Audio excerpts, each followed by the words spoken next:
पूरे देश में कोरोना वायरस अपने पैर पसार चुका है। कोई भी ऐसा शख्स नहीं है जो इस बीमारी से डरता ना हो।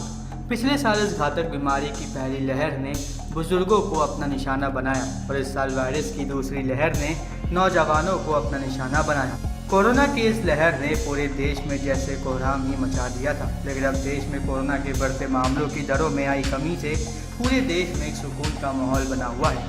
लेकिन साथ ही ये आशंका भी जताई जा रही है कि एक बार फिर से कोरोना का प्रकोप पूरे देश पर पड़ेगा और ये इसकी दूसरी लहर से भी ज़्यादा खतरनाक रहेगा।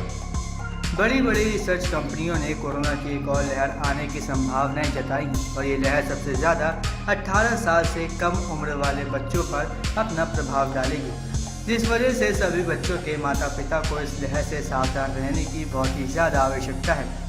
ऐसा बड़े बड़े विशेषज्ञ का मानना है। तो वहीं इस बात के सामने आने के बाद से ही पूरे देश में उथल पुथल मची हुई है।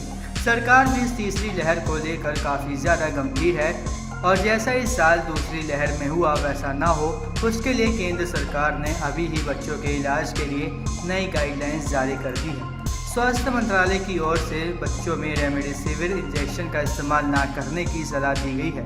गाइडलाइंस में कहा गया है कि इलाज के दौरान स्टेरॉयड के इस्तेमाल पर ध्यान दिया जाना बेहद ज़रूरी है।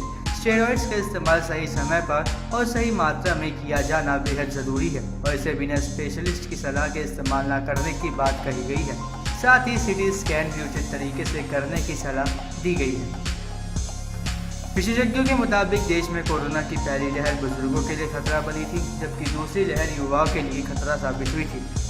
लेकिन विशेषज्ञ इस बात को कैसे कह रहे हैं कि तीसरी लहर सिर्फ और सिर्फ बच्चों के लिए ही जानलेवा हो सकती है।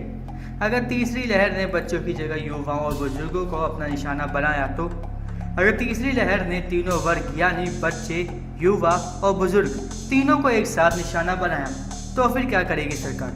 क्या विशेषज्ञ और सरकार दोनों ही केवल अनुमान लगा रहे हैं कि तीसरी लहर केवल बच्चों के लिए ही जानलेवा है और किसी के लिए नहीं? इन सभी सवालों को सुनने के बाद आपको क्या लगता है, हमें कमेंट करके अपनी राय ज़रूर बताएं। और अगर आपको हमारी ये वीडियो पसंद आई तो इसे लाइक करें, शेयर करें और इसी तरह की अपडेट्स पाने के लिए चैनल को सब्सक्राइब करें, क्योंकि अगर आप हमारे चैनल को सब्सक्राइब करना भूलें तो हमारे हर लेटेस्ट अपडेट आपसे छूटे।